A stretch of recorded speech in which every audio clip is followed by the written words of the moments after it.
તૈયારી કરજો બધા આ રીતે જ. જો બધા બાળકો તૈયારી કરી રહ્યા છે. પંકજ મહાવીર સ્વામી, એમનું બાળપણનું નામ શું હતું? આખા વાક્યમાં જવાબ આપતા શીખવું પડે બધા. સરસ. કયો પાઠ વાંચો? મયુર ઊભા હતા. શું નામ? ગૌતમ બુદ્ધનું બાળપણનું નામ શું હતું? સરસ. જો આ રીતે બાળકો તૈયારી કરી રહ્યા, સાથે સાથે આપણે એમને પ્રશ્નો તરીકે પણ કરી રહ્યા છીએ. અબ્દુલ્લા, મહાવીર સ્વામીનું બાળપણનું નામ શું હતું?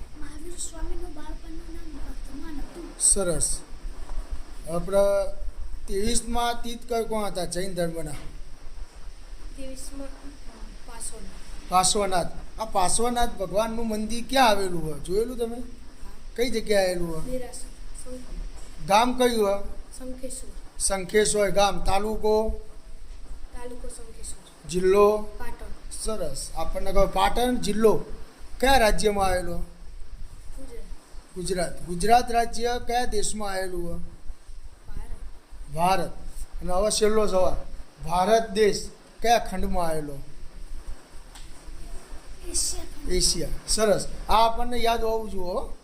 આ આપણને લાઈનસર દરેક બાબત ખબર હોવી જોઈએ કે આપણો ગામ કયું ગામ? શંખેશ્વર. તાલુકો કયો?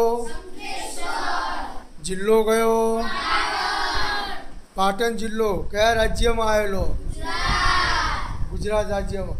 ગુજરાત રાજ્યનું પાટનગર કયું? બોલો બોલો બોલો. કયું? ગાંધીનગર. અને આ ગુજરાત રાજ્ય કયા દેશમાં આવેલું હોય? ભારત દેશનું પાટનગર કયું? રાજધાની? દિલ્હી. અને આ ભારત દેશ કયા ખંડમાં આવેલો? એશિયા ખંડમાં આવેલો. અને એશિયા ખંડ આપણે ક્યાં આવેલી છે? પૃથ્વી ઉપર. ક્યાં આવેલી છે? આ આપણને ખ્યાલ હોવો. સરસ. આ રીતે આપણે તૈયાર કરજો અને પછી આપણે છઠ્ઠો પાઠ આ રીતે તૈયારી કરીશું. કે મજા આવે છે ને દરેકને?